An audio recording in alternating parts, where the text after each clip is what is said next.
Hey all, this is a repost of a video that can be found in our other channel, Nitro Nerds Bonus. So if you happen to miss the double secret link that was embedded in a previous video, here you go.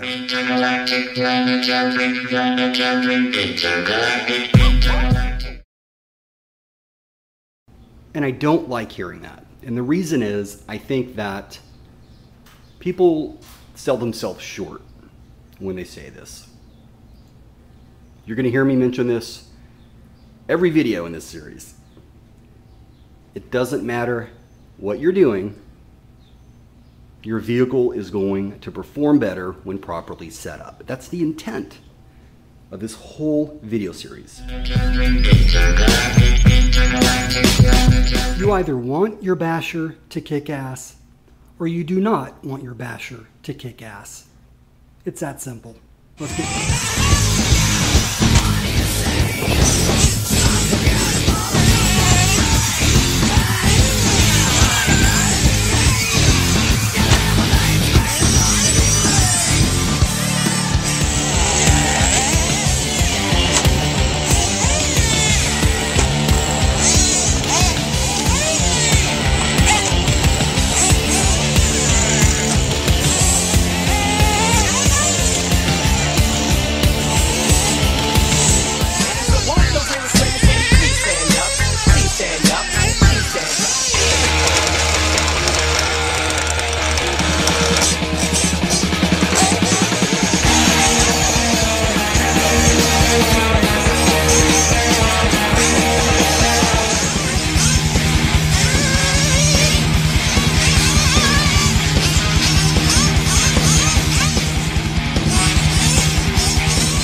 Hey, also Nitro C Nerds here, and this is the very first video in my new video series, Setup for Bashers. And I have to tell you, I cannot remember ever being as excited about a video or a video series as this one here. The sole intent of this channel has been, is, and will always be to help people. So why Setup and why Bashers? I think they need it. Setup is not just for racers. There seems to be some misconception on that. A vehicle is going to handle how it's going to handle regardless if it's racing or bashing, whatever. What does differ, however, is the approach. So while much of my setup intel has come from, the racing scene, I do still apply the same principles to all of our vehicles. And I've noticed from a bashing perspective, as I noted, conceptually everything is the same, but the way you go about it, in my mind at least, is a little bit different. And I just can't help but think that if you're only, just a basher, and I hate that term, and you want to make your vehicle run better, and you want to understand its behavior and what makes it tick, I promise you, you stick through this video series, you're going to be amazed at the difference you can make in your vehicle. More importantly, you're going to save money. Setup is the #1 way to improve how your vehicle handles. Forget parts and all that stuff. It's all about setup, and for the most part, it's free. Now you have oils and things like that you might want to, consider, but it has to do with two things: analysis and work. If you're ready to do that, and you have no problems wrenching and testing, as I noted, I assure you, you are going to be amazed at what you can do with your vehicles. Of course, to get the most out of this video series, there's 5 things that I'd like to ensure you understand. Things that are true throughout the entire video series. We'll call these the preconditions, if you will, or rules of engagement. Rules of engagement. Sorry guys, I've been came down with the flu and I'm just now getting over it. Or maybe we'll just call it crap you need to know. That's right. I'm simply a chump with the camera, like I've said from day one. So take everything that I will tell you during this series with a grain of salt. I'm not telling you things that I've read or that I've heard. Instead, I'm showing you what I've experienced.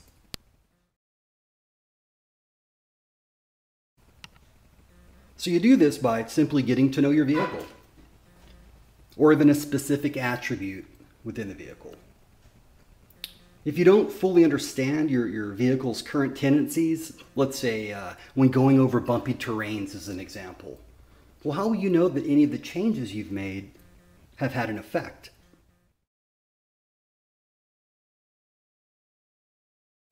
And by this, you have to make one change at a time.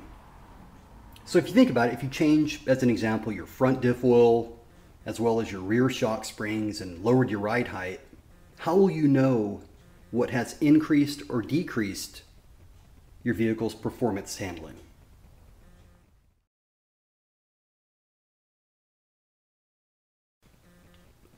So in other words, pinpoint the problem or area that you want to improve.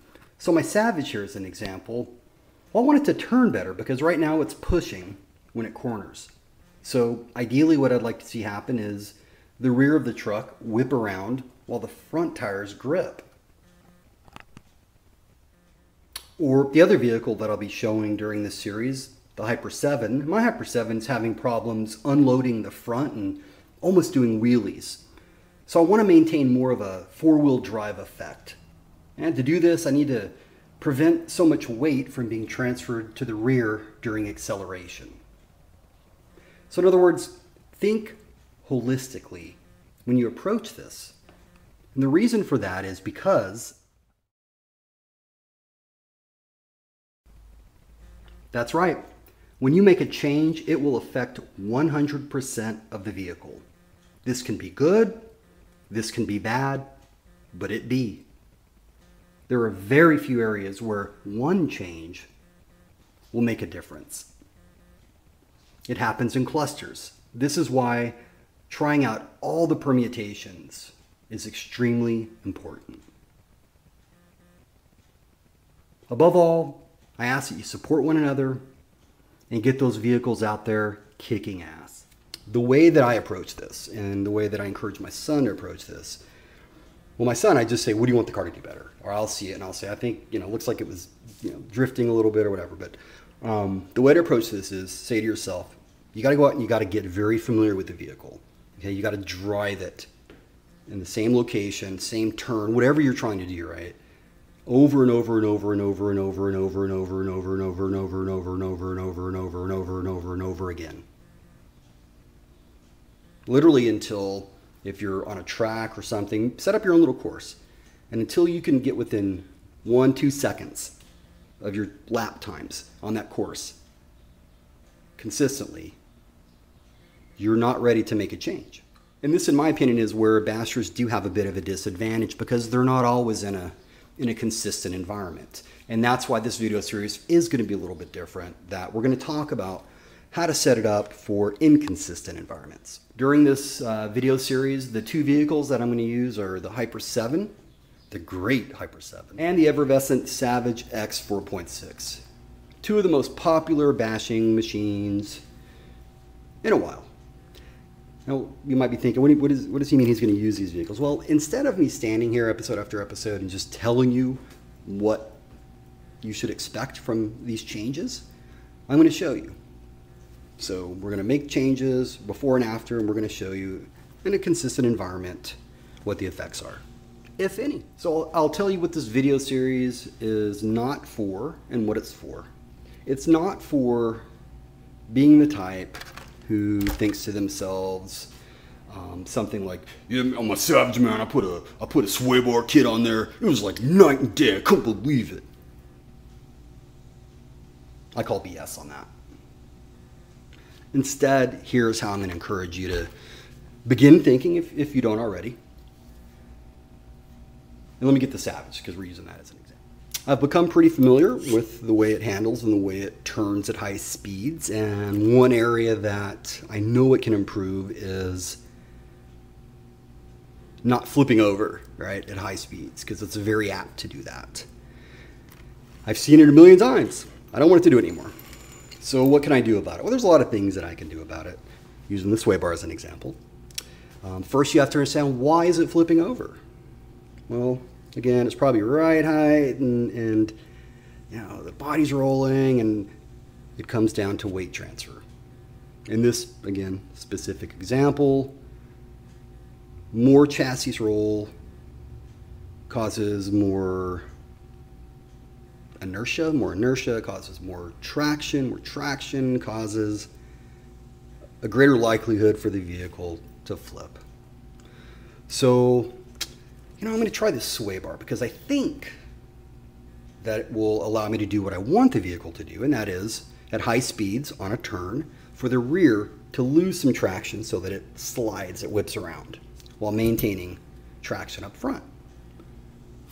So I think if I put a sway bar back here to limit the chassis roll, thus limiting the traction, thus limiting the inertia, thus limiting the likelihood to roll over, and not put one here on the front, keeping the same so I can still have grip here in the front, that may work. Only one way to find out. And you know, while I'm doing that, I might as well go ahead and lower the ride height and let's see here, decrease the rear toe and increase the front toe in. Because that'll, well, I want to, let's see, I want to actually do positive toe. I want the toes to go out because I'm turning. And no, you don't want to do that. One change at a time, guys. I promise you'll get lost. One change at a time. All right, now what am I going to cover? I've got about, like I said, 15 different items that, different videos. First one will be ride height and tires, and ride height again has to do with your traction and center of gravity. So just think in terms of a golf cart versus a go-kart, right? One of them's likely to flip over, turning fast. One of them is not. But of course, lower ride height, you're gonna have a lower center of gravity. It's good, but you're probably not going to be able to clear debris, better chance of bottoming it out, a lot of things. We'll talk about tires, so like the tread, looser surfaces, you want deeper pins, and if you're looking for more forward bite, horizontal tread patterns, things like that. And the next one, the second one, will be droop, and this really is, it's your down travel, right? So how long before you lift the car, the wheels stay on the ground. You can see I've got more droop in the rear than in the front in this example. Not too much, but, and you can set that on the Savage as well, but the whole idea there is going back to weight transfer. So another specific example is this Hyper 7. It's got this thuggish engine right here in this 25XZ. Engine's too powerful to be in this buggy, but instead of scaling the buggy back, what I've decided to do is, let's make the buggy be able to handle all this power, right? So when I accelerate right now, one of the things that's happening is the front unloads and it gets wild and nasty.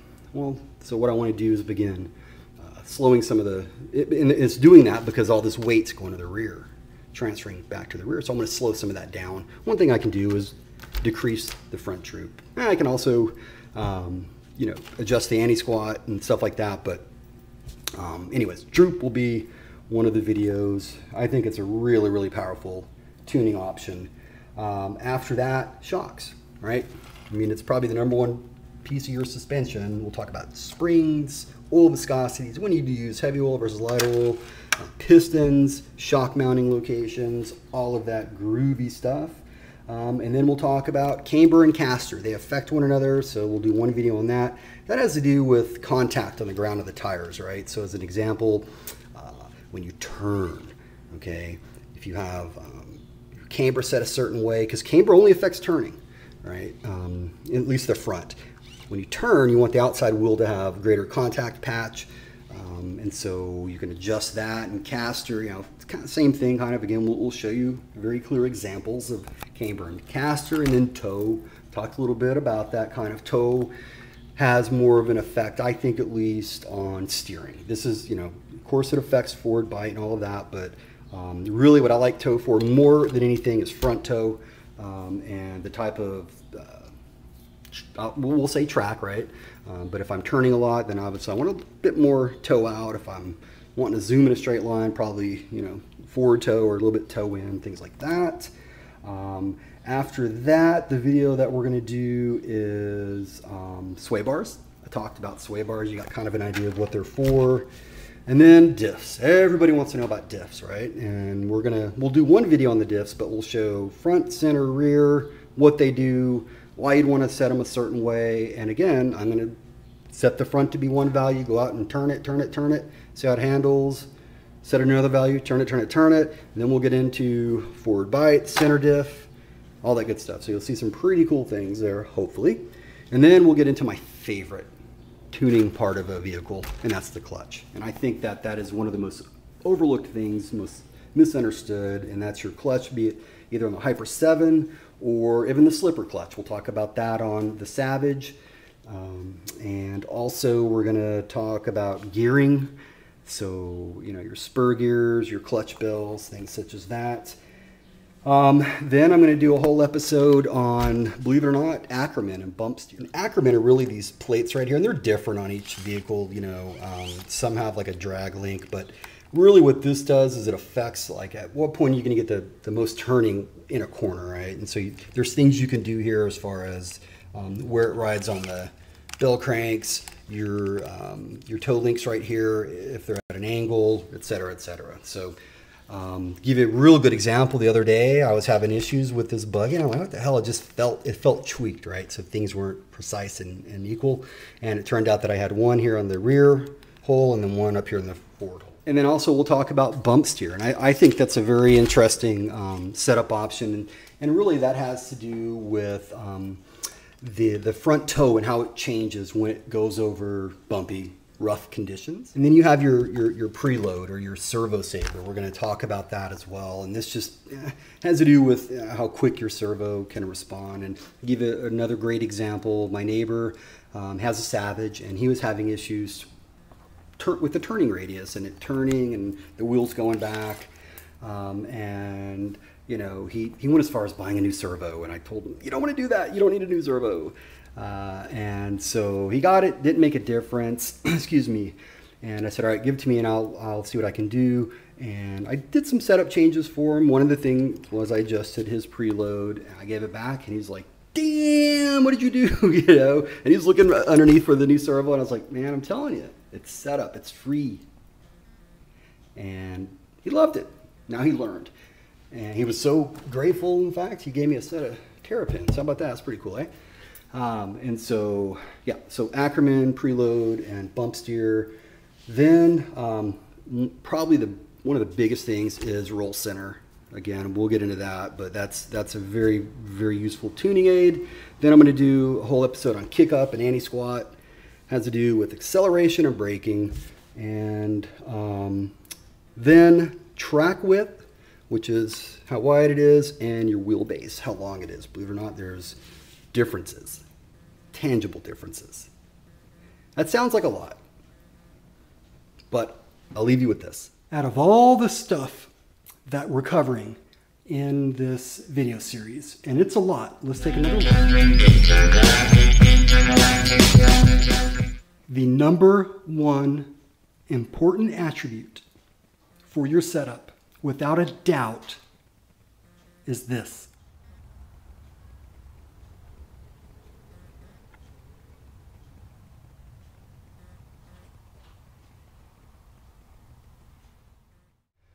So that's it in the first part, the least you need to know. I assure you the subsequent parts will not be as boring, because we're actually going to put tires to the ground. And as I noted, I'm going to show you the differences that these setup items will make, beginning with ride height. If you do have any questions in the meantime, certainly please put a comment below. Other than that, have a great day.